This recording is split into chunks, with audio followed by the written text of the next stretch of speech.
Hello, my friends, and welcome to another episode of Candid Conversations. Among our guests, we're going to be having a bishop and a young entrepreneur, and then we're going to have a discussion about scarred, not shattered. Quite interesting, don't you think? Let's look forward to these conversations.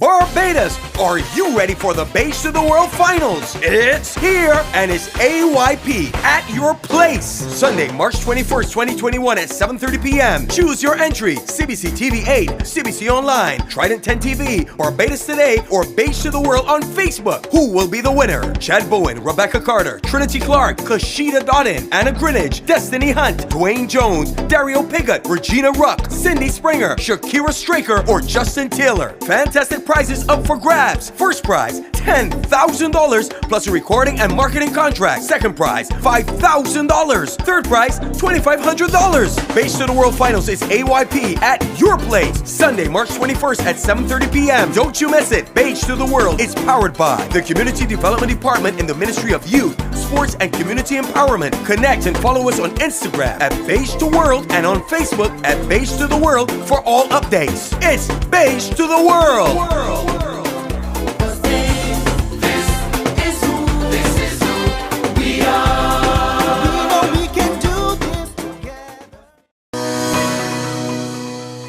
Welcome. Entrepreneurship is the in thing in terms of employment these days. And branding is also one of those things. So by their brand, you shall know them. This series of Candid Conversations is with Janae Padmore. And we are going to hear a whole lot about her and what she calls and what everybody perhaps knows by now as Cultured by Janae. Welcome, Janae. Thank you for having me.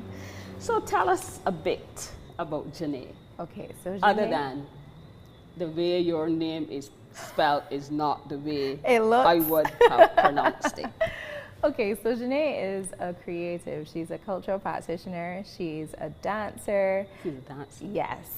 I started with dance. I was a dancer from the age of 4 and a national swimmer as well. So I represented Barbados in dance, swimming, and pageantry. And based on my upbringing and my love for the arts, Cultured by Janae was born. My love for fashion came through pageantry as well as dance. And, you know, building Cultured by Janae started with me not being able to get a job at first. So I said, well, it's time for me to create my own. And I was that creative, bubbly personality being from a very young age. And I just said, you know, I want to make statement pieces. So I saw this you want to make statement pieces. Yes. And I started from there. I would have done one piece for myself, asked my mother how to sew, because they're made out of fabric. I asked my mother how to sew, and the rest is history. And the rest is history. Yeah. What did you want to do in terms of occupation?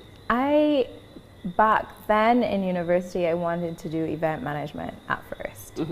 And it was in my final year, I found a passion in marketing. Marketing? Yes. So that passion definitely still stems up to this day, because I definitely use the tools that I would have used, that I would have learned at university to build my own brand, to build Cultured by Janae as well as my personal brand. So yeah, I mean, I still love marketing. It's still part of me, and who knows, maybe in the future something may stem from that. Right, so the Cultured by Janae came into being. Yes. And what are some of these things that we see as culture? Yes, so Cultured by Janae is an accessories brand based on vibrant colors, the Afrocentric elements of the Caribbean woman. So Caribbean women love to stand out. They love to be seen, be heard. Is that true? I would say so. Okay. I would say so. A strong Caribbean woman loves to be seen and heard. Yes. And it's these women that honestly motivate me to create. They're a part of the creative process. All of my pieces are unique in every way, and no one piece is the same. So I think that's very important, and a unique selling point for my brand is that every piece is not the same, and a client or a customer can actually be a part of the creative process. So I could tell you where I'm going. Yes. And you will, like the song says, and that would be an old calypso. Just show me the corner and you will. Yeah, and I'll lead you. And you will lead me. So can you show me one of your pieces? Yeah, so I'm wearing one right now. So as you can see, it's very lovely to pair with maxi dresses or a nice jeans and a top. Mainly those who want to wear a simple outfit and they just want to pop it with a statement piece or a vibrant color. So this is one piece. You have some pieces here as well. You can actually try it on if you want. I am nervous. Cultured by Janae. Yes. Okay. And yes, it does have the African accentuation, if that's the correct word. Can I put this on? Yes, you can. Sure. Once I put this on, does this belong to me? We'll arrange see about that. Okay. I'll do one specially for you. Okay, wonderful. So what is it made of? It's fabric and it's also made of rope. Rope. Yes. Okay. Yes. Well, it feels good. Yes. Nice and sturdy, not too heavy. Not too heavy. And that's probably one of the heavier pieces actually. So so what is the story behind this creation? that specific one? Okay, so I actually did that for crop over. And you know, crop over is all about being festive and bold. And because it was during summer, neon colors were in, and I was very inspired by the neon colors that I have in my collection. So I said, you know what, let me pair it with black and white, and it was indeed a statement piece. Every time I wore it, it spoke wonders, and it's very versatile because you can wear it with anything. Yes, I'm particularly attracted to it because I see the neon colors, so I could see the crop over festivity coming out here. Yes. But I also see this one with the let me rearrange. That's fine. And connect. So this one is just me playing around and having fun. That literally was me playing around and having fun. The prints used are very African, with the exception of one, which is actually dyed from it was locally produced here. And that would be this? Yes, that one. Yes. See, I know something about tie-dye. Yes. So I got that custom made for the line, and I just had fun with that one, to be honest. I wanted something that was different. It was still the same aesthetic as the regular strands, but I wanted to add a little twist to it, and that was the end result. You're talking about adding a little twist. I see there's one next to you with a twist, with an actual twist in it. Yes. So there's this. This is actually a belt. So my collection ranges from earrings, neck pieces, bracelets. So you have any earrings here? Belts. Unfortunately, I do not, but they can be found in my collection Barbados. They're retailed in there, so you can check them out. My collection Barbados is actually a place? Yes, it's a place. It's a store on the South Coast, opposite Lanterns Mall. Yes.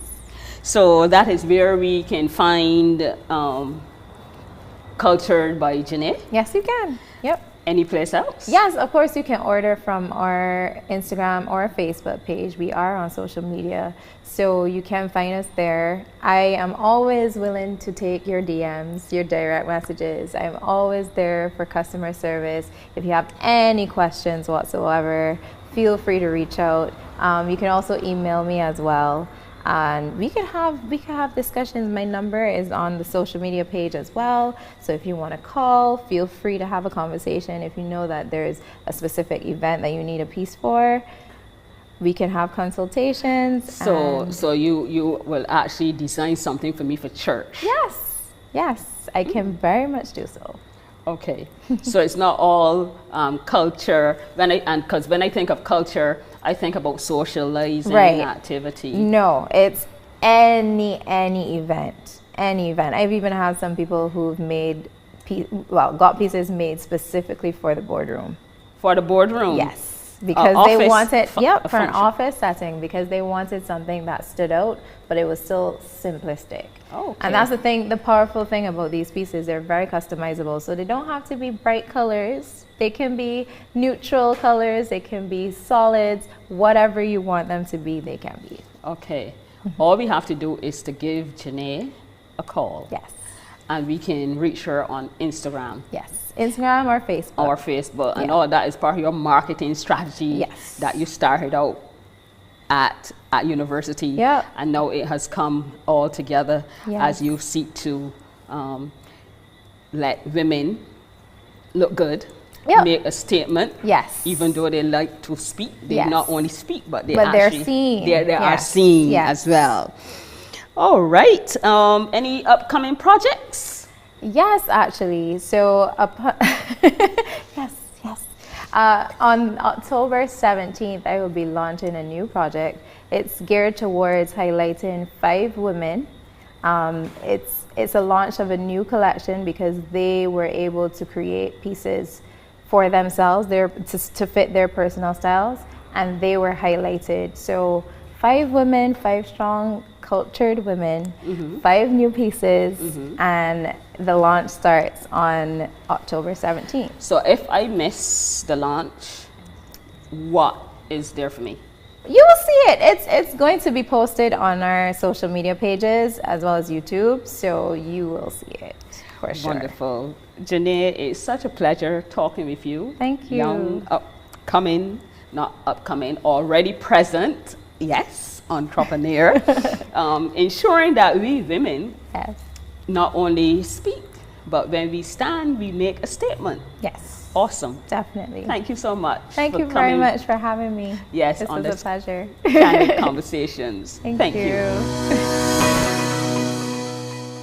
Parents, guardians, it's your girl Faith, and I know with the children home all day, wanna probably strand out. I know, but I've come with some really cool tips to help us all cope. Look, make it easier on yourself and the children too. Have schedules for time online and time offline. That way everybody gets used to a routine and children know exactly what's expected of them before, during, and after classes. Don't keep quarreling with the children, please. Watch what you say and how you say it. You gotta use positive language, and when you feel that you're gonna lose your cool, just take a breather, count to 3, and then you can tackle the issue. Children need brain breaks too, you know.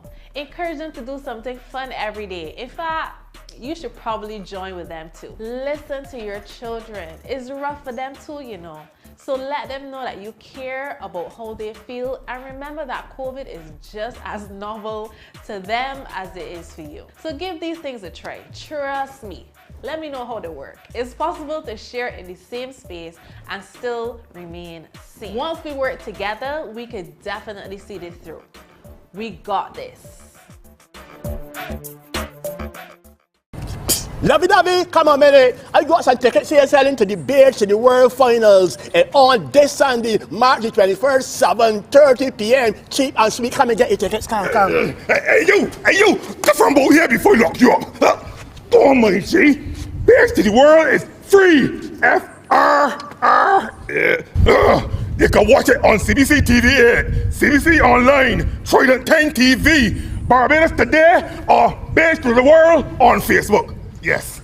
And remember, big money galore winning. And if you can stay at home and text and vote for your digital people's choice, and you got a chance to win a Samsung cell phone or a piece of money. PC Brooms, listen, you said you don't want a bad ticket, I can get you a bargain. Buy one and shall all the rest for free. That's like a bargain for you. Come. Give me all there. Give me all. I love you. Base to the World Finals this Sunday, March the 21st, 7:30 p.m. Stay home and watch it for free. I think you should trick me, you know. Base to the World is powered by the Community Development Department in the Ministry of Youth, Sports and Community Empowerment. November 16th, 2018 was a very exciting time in the life of Barbados. Exciting because the Anglican Church was in search of a bishop. And we went the full process. And now, having gone through that process, the announcement was made. I'm still excited, even though it's 2020, because we have a bishop. And here, this session of Candid Conversations, I actually have the privilege and the good fortune of being in charge of the bishop today. Generally, he's in charge of me, but today, on this session, I'm in charge of the Bishop Michael Bruce St. John Maxwell, and he is here with me so that we can talk candidly about his transition, what it is to be a bishop in the Anglican Church, and having moved from being a rector. Is there any difference? What is so exciting about being a bishop? Welcome, Bishop Maxwell. Thank you, I'm Rev sure Erma, you heard all of that. I did. And thank you for having me on Candid Conversation. Congratulations to you on this particular show that you have here. And it is a pleasure to be with you at this time. Yes. And your question was? My question was, what was the transition like from being a rector to being a bishop? Is there a real difference? Yes, there is. And I would say, first of all, that as I'm sure everyone knows, that is, to be the bishop was not in my interest at the beginning, of course. So I never asked that question. That's right. Yes. And so I always saw myself more so being in parish ministry throughout my tenure in terms of my ministry as a ordained minister. I have to say ordained minister now because I've moved from quote-unquote priest to bishop. So the transition was very difficult at the beginning because I prefer to be in the parish, among the people, engaging in mission and ministry at that level. And I always saw being the bishop as one that is always behind a desk, not being out there enough, meeting the people and interacting, and only being called upon for confirmations. That's the only time you would really get out to be within the parish, but then you never really build an immediate relationship with the people there. You tend to be more limited to your relationship and managing and dealing with the priests. And so I felt as though I was going to miss the whole interaction with the people on the ground within the parish. And even now, I'm still really missing that particular level of ministry. Very often, some of the clergy have to be reminding me that, Bishop, you are a bishop now, and we are the priests. We are the one who deal with the parish ministry while you just oversee. You're not in the parish, because very often I'm tempted to suggest and make recommendations as to how they can go about, and then have to remind me, Bishop, you are no longer there. And at times I feel a bit out of sorts, yes, because that is my passion, that is my love, to be in the parish, but as a bishop now I have to think differently, recognizing that, of course, I have to look at the overall picture, and that is something that that is also part of the transition, moving from being concerned about the individual parish, and now having to see the full picture and be able to hopefully help the parishes by meeting with the management team and meeting with others to try to see how best we can manage the diocese at this stage. Manage the diocese and be the defender of the faith, make all those public statements, speak on behalf of the church, then you would have been in your little space. Right, and being able to speak at a local level rather than at a national level.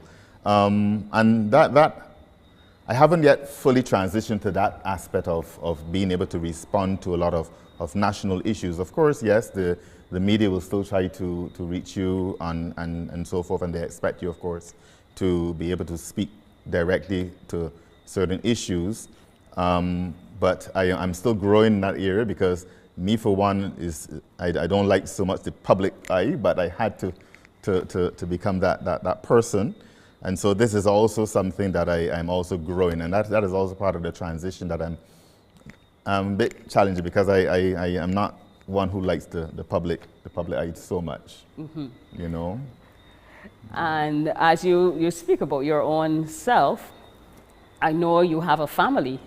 How has that been thus far for your family? Yes, well, you spoke about the date in November when the announcement would be made, you know.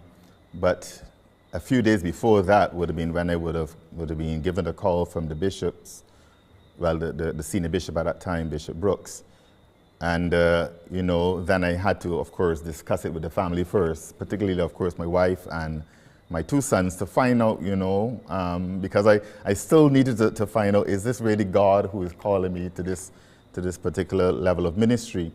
And interestingly enough, I really thought that they would have been a bit concerned about the particular calling that I received at this time, but they were very supportive in terms of the fact that the boys said, "Oh, Daddy, that's all right, you know, we're okay with it." I had to explain to them, you know, you're going to be more in the public eye and so forth and so. But they said, yes, Daddy, that's okay, that's okay. And then my wife is very supportive as well, said, well, she believes that if it is God's call, and she does believe that it may be God's call at this time, that we can go forward. For me, in terms of also having to move from a parish and so forth, of course, I would have gone through that from the time I was a child. Yes. You know, father being a priest itself, I knew about hope of transitioning from one location to another. And so for me, it wasn't too bad, but I was also concerned about them because, of course, they would have built up such a good relationship with people at that Holy Trinity at that time. But in this day and age with the social media and the means of communicating, it is so different compared to my time when I was moving, because I remember there was a time when I had to move from one parish to the other. I was very adamant that my mother should speak to my father and tell him, no, we cannot move from Christchurch Parish Church because I have my friends there and so forth. But now, I mean, it is so easy to communicate and keep in touch with your friends that wasn't a concern for them either, you know.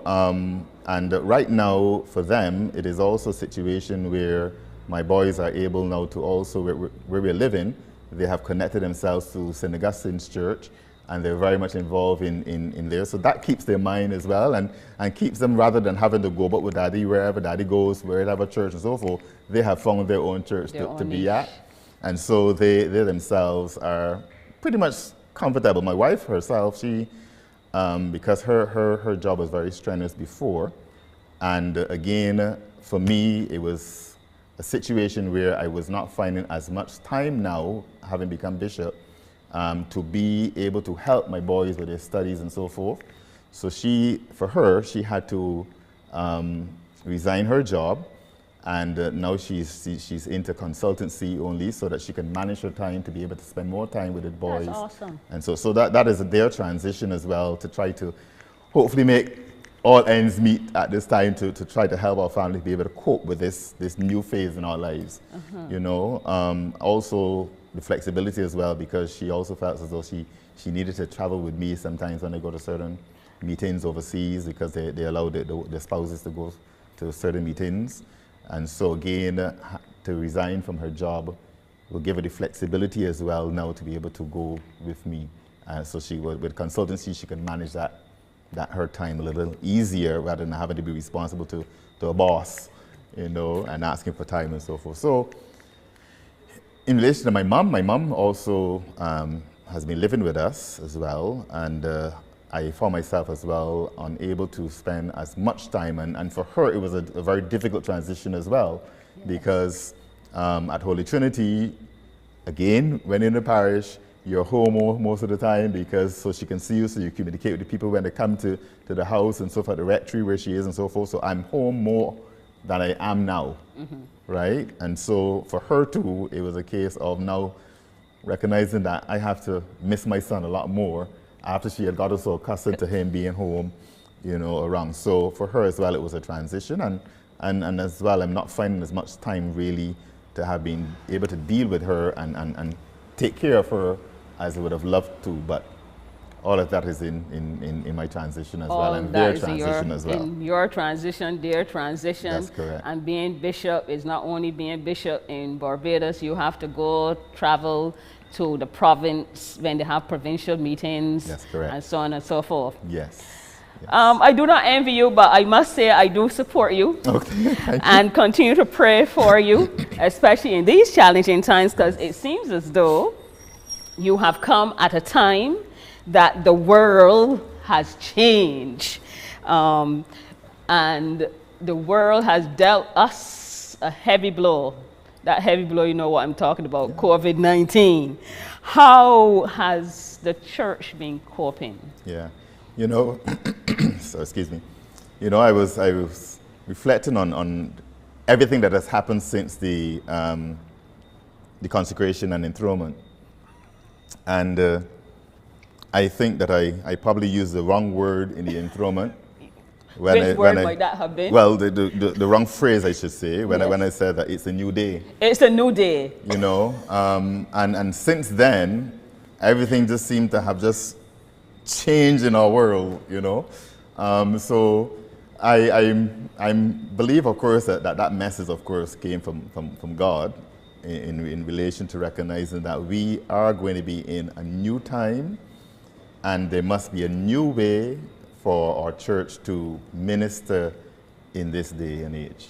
And so when we had our plans, for example, for this year, we were hoping to be very supportive in terms of the Vision 2020 and all the plans that were for this year as we try to bring our Barbadians home and so forth. We thought, of course, that we would have used Mission 2020 then, our coining of it in terms of Mission 2020, God's Gathering, as a means for our church to rise and once again be more involved in the community and the life of the people in Barbados. And we would have had our plans and so forth, and then COVID came in and kind of transitioned even those particular plans that we would have had, because it has then enabled us now to recognize that there's another way of, or an additional way of being church, as compared to what we were traditionally accustomed to. And I think it has pushed us, particularly within the Anglican Church, to recognize this particular means of being church, because that's how we have therefore had to try to cope with COVID when it came in, having the churches locked down. And then we had to then move, as you would have done, particularly at St. Paul's and some others, in terms of streaming our services to be able to get the message still out there and to give people and recognize that God is still here, that there's still hope, that we can conquer this, that we can get through this together with God, of course, and not by ourselves.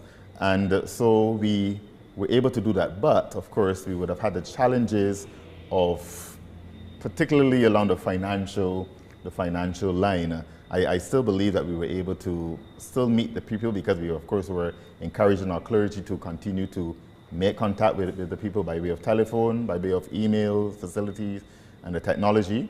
But we, of course, recognize that we would have still needed some level of financing, because that's how the church continues to function. It can't engage in mission without the finances to support the mission. Even in terms of the outreach ministry, for those that we were accustomed giving some food hampers to support them and so forth, even that was a bit curtailed because we could not move around. Then persons weren't able to bring stuff to the church to make the hampers.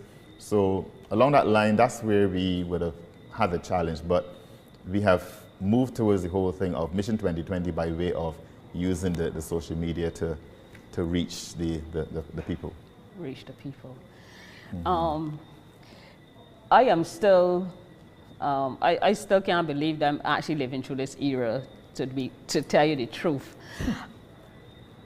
Me, like you, do not like to be in the public's eye. And people who hear me say that always laugh. But now, as you say, the church has been forced. We have been maneuvered into the limelight, so to speak, the social media, the streaming, all of that, to get the message across. What would you, or do you find that to be, even though it's a plus, is it also a negative? Because now churches are reopened. And in my mind, when I look at all the churches, I'm not speaking about my church in particular, when I look at all the churches, I still see a number of people still at home. And have they gotten accustomed to shopping services? Because some people describe it as that, shop for services online, so they can click, and they spend all day in front of the television. We can't win for losing. What do you say about that? Should we stop the streaming and tell everybody come back to church? Well, I do recall, I remember when we were first talking about streaming our services, and I remember Alex Carrington, he's from Christchurch Parish Church.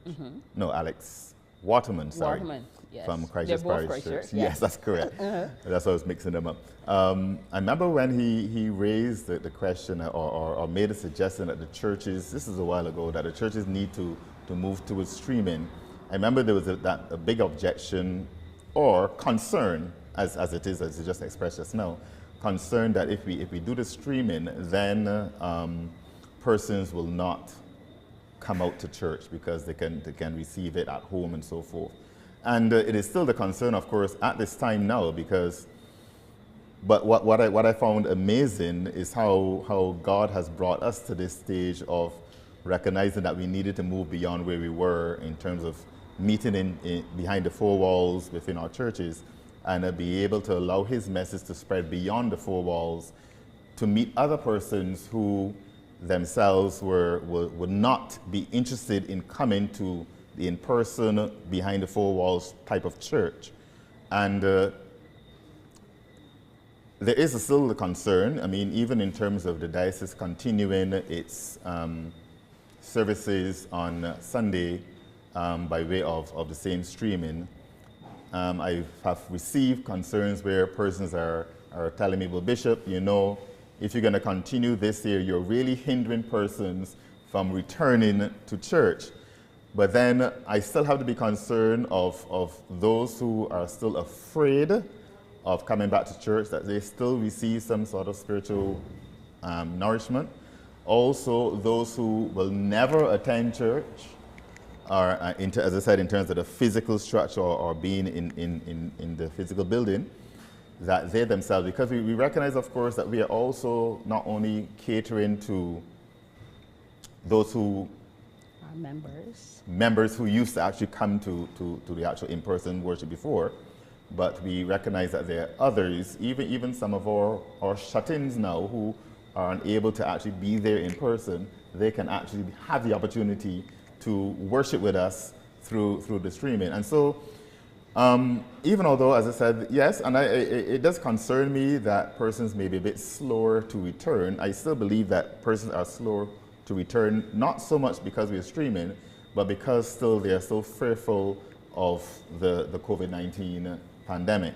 So I'm trusting that eventually, when we continue to pray for that there will be some vaccine, that we will be able to overcome this whole pandemic, and we will then be able to resume where persons are willing to come back out. However, I am still thinking that we need to be a mixed economy church, as the former Archbishop of Canterbury will term it, where we find different mediums and continue to use different mediums to reach persons, enabling them to be a part of the church and not just limit ourselves to the building and the in-person worship. That church can also incur in other avenues and other areas.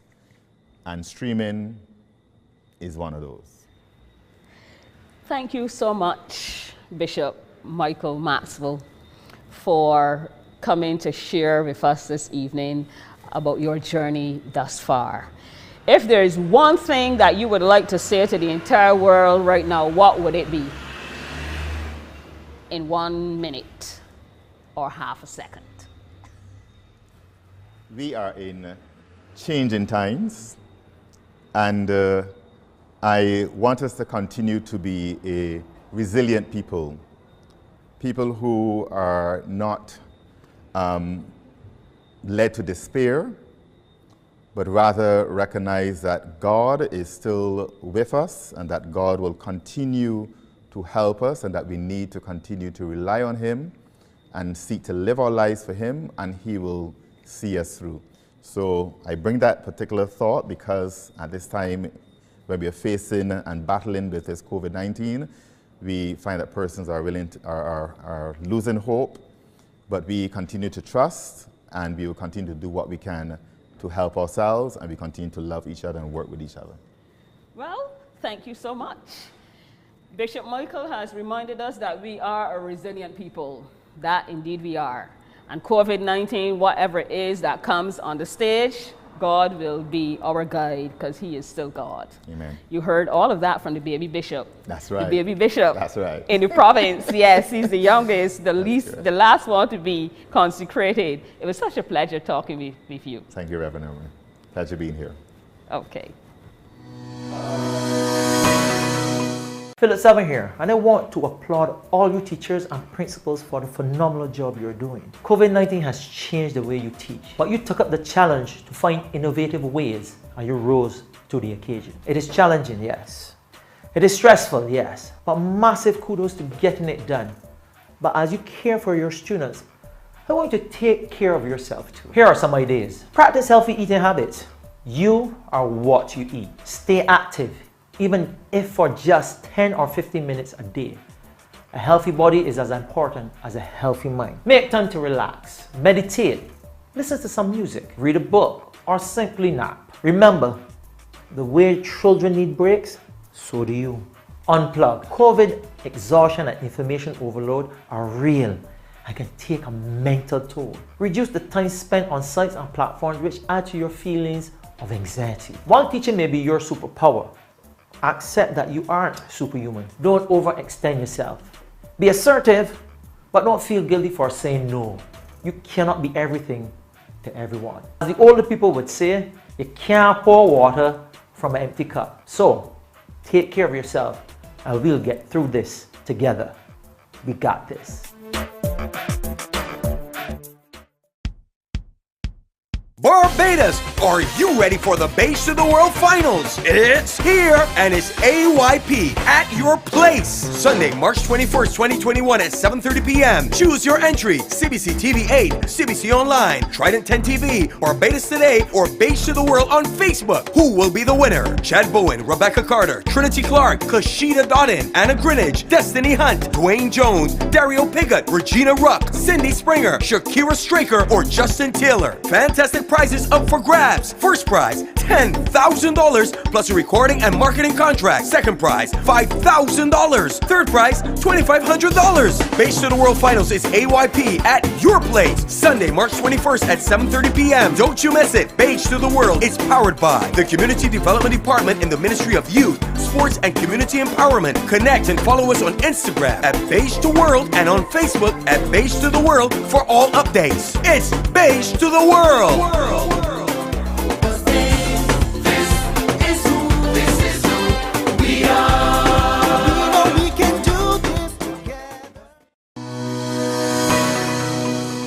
Thank you so much for staying with us on Candid Conversations. It's our time now to talk about Scarred, Not Shattered, and it's a support group. This support group is led by two beautiful young ladies, and they are Tamika Newton and Dale Ford. Welcome, Tamika and Dale. It is such a pleasure to have you. Thank you. Wonderful. So, what is this all about? Scarred, not shattered. Well, they have this Scarred Not Shattered radio show, which Dale heads the radio show, and the Women Empowerment Network is my part, where I use my story to inspire and uplift women, motivate them. So that's where I come in. So there's a radio show and the Women's Empowerment Group. Okay, so tell me about the radio show, because I like to think that I'm young, and I like to know and believe that I know everything, but I have not heard about this before. So please tell me about the radio show. All right, well, let's go back a little bit just to explain how all of this started. Yes, please. During COVID has been a very traumatic time for a lot of people. Actually, I was reading something today, and it was saying if you survive COVID, you're either broke, unemployed, single, or fat. If you survive COVID. If you survive COVID, you're either broke, unemployed, single, or fat. Oh my God. So it has been a very traumatic time for a lot of people, and it was traumatic for me. I went through something that was very traumatic, and Tammy helped me through it. If you go on the page, you would read both Tammy and my story. And we decided that having conversations with other women, we realized that they were having similar challenges, not only financially, but with relationships within their families, because you're spending more time than you ever had before with your partner, your children, your mother who lives next door, or wherever. So it was a very challenging time. So we decided that we wanted to find a safe space for women to be able to tell their stories, and not only tell their stories, because when you tell a story, then what? So we wanted to be the then what. You tell the story and we're the then what. So we found we started the page using inspirational quotes, because that's something Tammy was doing every morning. That's how we actually got closer together, because I saw one of her quotes and about being toxic human beings. And I called her and we started talking, and I always wanted to do a radio show, but I wanted somebody who was willing to tell their story. As a broadcaster, we tend to filter a lot of things because we're not supposed to be the story. We're supposed to report on the story. But for me to tell my story was very personal, and it was very hard for me to do. But she encouraged me and stayed on the phone with me while I was posting, and stayed on me on the phone what an hour after I posted. Yeah, because we started getting the feedback, and then we decided that we're gonna do the radio show. We started the radio show a few weeks ago. It's on 94.7 FM. 94.7 FM. And it's carried live on 94.7 FM, and it's also streamed live on our Facebook page, Scarred Not Shattered.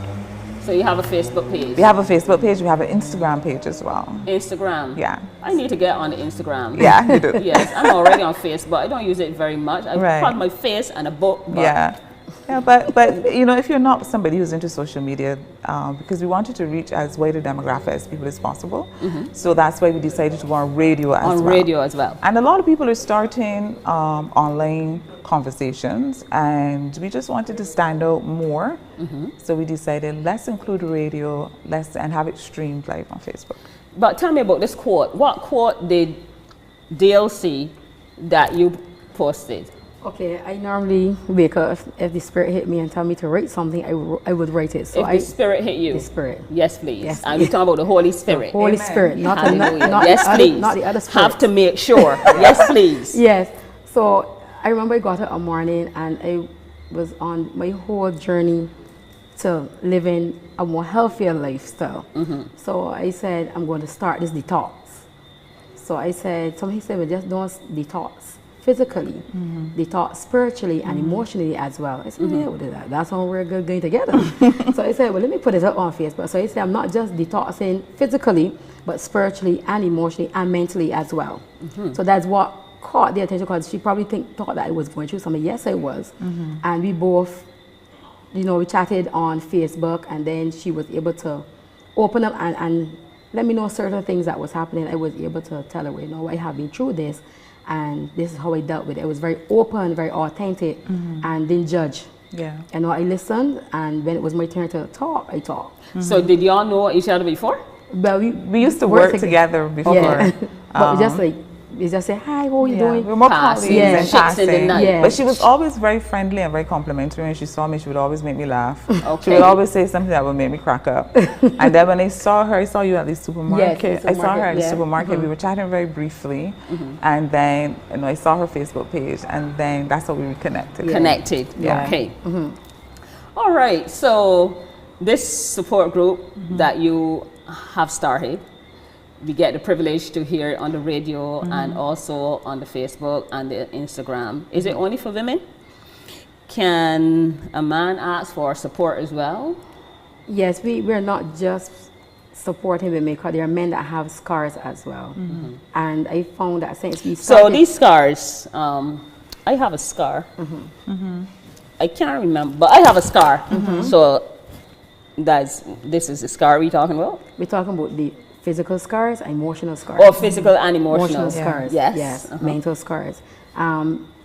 Based on my story coming up from rape and physical abuse, a lot of abusive relationships, I wanted to use my story to inspire a lot of women because there are a lot of women out there that going through the same thing that I have went through and they don't know how to get it. They believe there's no hope. And it all starts in acknowledging that there's a problem, and then you gotta be honest with yourself, and then start to love yourself. Then it goes that way, but it's not easy because it didn't take me 2 seconds to get where I am today. I was still broken, still got a little healing to do, but at least I would love to help as much women as I can through the Scarred Not Shattered group.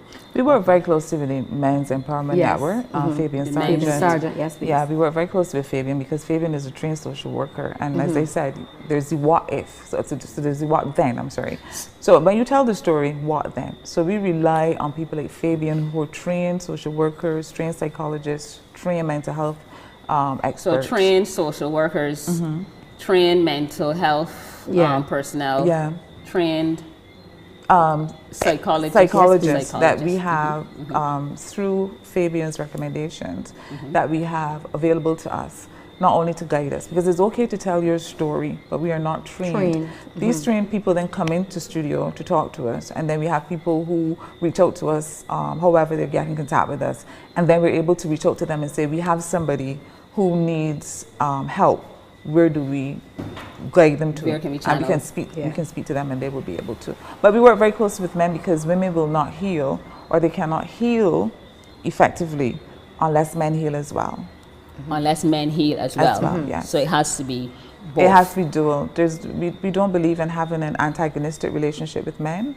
Men are a very large part of our lives, and in most instances, fathers, brothers, nephews, uncles, children, those kinds of things, and then more importantly, relationships. So if we have broken men and we have broken women, we're going to have a broken society. So we need to be able to find a way that men and women can heal together or separately, but when they come together, they have healthy and wholesome relationships so that we can have healthy and wholesome families. Yeah. When I asked you about the physical scar, I wasn't being funny, okay? Because I actually have some scars, and when I fell. I was about 12 years old. Right. I have this scar, and every time I look at the scar, I remember the old lady who took care of me then. And she ripped it off because she was trying to help it to heal, but I hated her because that caused pain. That's a traumatic experience. We go through so much trauma. There's not a human being on this planet who's not gone through trauma. We go through so much trauma, and sometimes in our society, we write it off as a part of growing up, or a part of, as she did, ripped off your band-aid because she felt she was doing you something good. Feel the pain one time and get it over and done with. She talking about feel the pain one time. Yeah. How can you feel pain one time? Exactly. And how am I gonna heal from that? But we don't heal. We don't in our society, and it's changing now because of organizations and people who are saying mental health is a real thing. And for you to be able to live a wholesome life or a full life, you need to be able to heal and correct a lot of those things. So it's a process, but we have to pay attention to our traumas.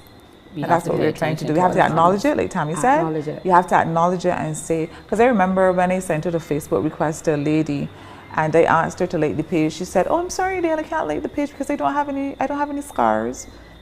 And I was like, okay, that's fine, you know. But we all have some kind of trauma and some kind of scars. You know, I think you said that COVID probably was one of the things that started this really on the ground. Yeah. But when I look at COVID, I realized that I could actually be at home or spend more time with my family. Yeah. Yeah. And I enjoy that. Being in their space. I mean, I don't know if they enjoyed me being in their space. They didn't say anything. They haven't said anything yet. But I thought it was a time for families to spend that time together, since we just, you know, sometimes when we are even in the house, right, you do the phone, you text, then you could actually get up and go, do something. you know. But now COVID forced people to be in their homes. But you say, but you're seeing your situation from a position of privilege. There are not a lot of people who are as privileged as you. There are a lot of people who live in homes who don't speak to each other, who are abusive. There are women who use going out to work and leaving home as a way of getting away from their abuse or their abuser. Is that real? Yes, it is. Very real. It is very real. And it is more real than people are willing to accept. And there are children who use their going to school or being able to freely get out of the house as a way to get away from their abuser. So you're coming from a position of privilege, and that's okay because that is your experience. But that is not the experience of a lot of people living in our country. It's not something that we want to acknowledge, but it is something that is happening. So a lot of the challenges that we're having in society are symptoms of these issues that we're not dealing with. That's why we talk about having wholesome families and having wholesome relationships. That's why it's important to be able to say, yes, I have a problem. Yes, I need to deal with it. Because if you are a hurt person, hurt people, if you recognize and acknowledge that you're hurt and you deal with it, the likelihood of you hurting yourself and another person is minimized. So I'm happy for you because that happened for you. I don't even like that. But that doesn't happen. I am speaking from a position of privilege. Yes, you are. And I do not think I have a privilege, but anyway. But yes. Meaning that, meaning that you're fortunate to be able to have that experience. I wasn't abused, or I wasn't abused, or I didn't have any of those challenges, but I went through a breakup.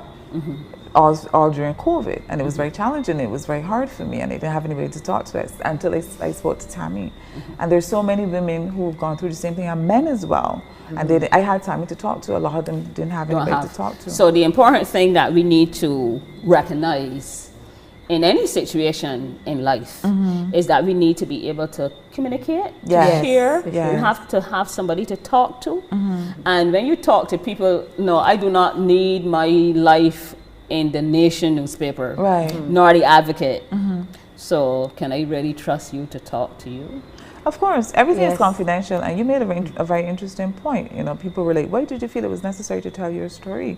You know, my relationship was never public, so why are you making the breakup public?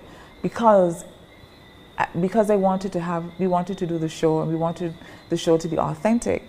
And I was asking people to come on the show and tell their story. How can I ask you and stand up every Wednesday and Friday and ask people to come and tell their story, and I have not told mine? And I felt it was important to let people know it is okay to say, I've been in pain, I am hurting, I need help, and to go and get help.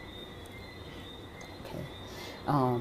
You mentioned mental health issues. How do we know that we have those situations?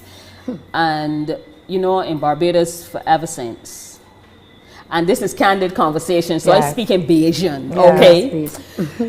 Nobody wants to go down Jenkins. Right. Well, so, what do you mean mental health? Well, I basically go through depression and anxiety, and this came about from before. Well, I was pregnant with my son. He's now 2 years old, and after, but persons could not understand what was really happening to me. It was just like, really miserable, and they didn't want me to see in space that I was in. And I think it went back from when my son, he's 17 now. When I was pregnant with him in labor, I had seizures, ended up in ICU, and it was like this is it for her, she's not coming back. So no, after all that long time, and I'm now pregnant after, you know, the distance, 17, I know it, my God, it was like, everything started to play back on my mind, and one day it would be nice, and then next day I was like this horrible human being. I would be getting on real bad, cussing everybody, and everybody can't understand how wrong with she getting very foolish, not knowing that I was going through depression. So when you're in a relationship and the person does not understand that this is what it is, they can push you further into depression, because then there will be things that they might be saying to you that's going to trigger something that happened in your past that's going to put you into something else. So you can be forever like, I'm done with this, and I just, you know, you keep going on. So the first thing to do, what I had to do is, and I remember I was at work and I collapsed at work because I was taking on too much. And based on what they were saying to me, I had to, I basically ended up on the ward. And it was Which ward is this? The ward at hospital, psychiatric ward. And I remember when I got in there, it was like, I saw everybody just moving, like everything in this room seemed to slow down. And everybody moving slow. And I myself started to feel like, you know, I can go and move slow with these people. This ain't feel right. And they say, you know what, I need to be out of here. I can't be in here trying to get the help that I need, because it ain't that I was crazy. It's just that they put you there because they want to try to help you with medication or whatever. But I said to myself, it's not going to work if I'm going to be here and studying what has happened to my children on the outside. So I had to say, you know what, I need to go to here. So I basically called mother and said, look, come for me, or I'm going to leave. And we use terms like crazy and stuff. Yeah. I know Tammy used the term crazy, but mental health is a very critical thing. If your mental health is not correct, the rest of your life is going to not be correct. It's going to be off balance. And her situation was, she went to the psychiatric hospital. My situation was not like that. I'm very composed. I'm always in control, and even that is that's an issue. That's a flag. But when the situation happened to me, everybody was saying, "Oh, but it's just a breakup. You know, you should just roll off your back, and many fish you in know the sea. he's moved on, and you need to move on with your life, and where, you know." And I'm saying, but this is hurting me. I feel as though I'm not able to cope. And as I wrote in the piece on the page, it was either people didn't know how to help me, or they didn't care, or they didn't take it seriously. So because Tammy went through it, she was able to help me get through it. And then I was able to meet a trained counselor and actually have counseling on the phone 3 times a week. And then if it wasn't, you know, if it didn't feel it was coping and I needed to reach out to him at any time of the day, I was able to, even up to now, to call him, and he was able to help it through. So for me to be able to come and say, yes, I am somebody who people may know, my name may be more well known than other people, that doesn't mean that I am any different from other people. I have challenges too, and I'm willing to say I have challenges so that other people can say, yes, I have challenges too, and get help. Because even when I posted my story, I remember this guy said, why are you telling all your business on social media? You need to stop talking about your business. And I said, that's why people kill themselves. That's why people kill other people, because you're not supposed to come and say, I have a problem, I have a challenge, I need help, because that's not how our society is.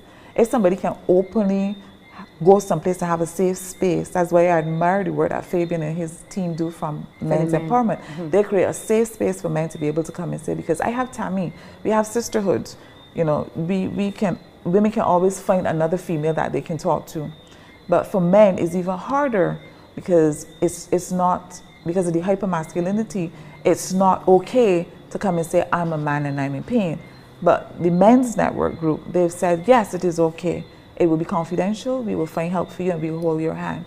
And that's critical, because once they get that help, they can help other people, they can help their female partner, they can help the other men in society, and again, everybody starts to heal. Thank you so much for sharing intimately, Tamika and Dio. You're welcome. It was, I don't even know if I should say it was a pleasure. But yes, it was a pleasure. Yes, it was a pleasure. And it's a pleasure because you have come to share with the wider community that it's all right to experience life. But in the experience of life, you are not alone. No. We can check into scarred, not shattered. but not shattered. And it's not only for women, they can guide you, and they spoke about the men's empowerment group, so that is also something. And when you talk to these persons, they will direct you if they cannot, if you need professional help. They certainly will put you on to somebody. They might even send you to Reverend Ambrose. Who knows? Most But, but besides Reverend Ambrose, we will speak about the psychologist, social worker, the social worker, the counselor, and life coaches. And trust me, this world that we live in can be a much better place if we admit that we need help, and we all need help. That help is love.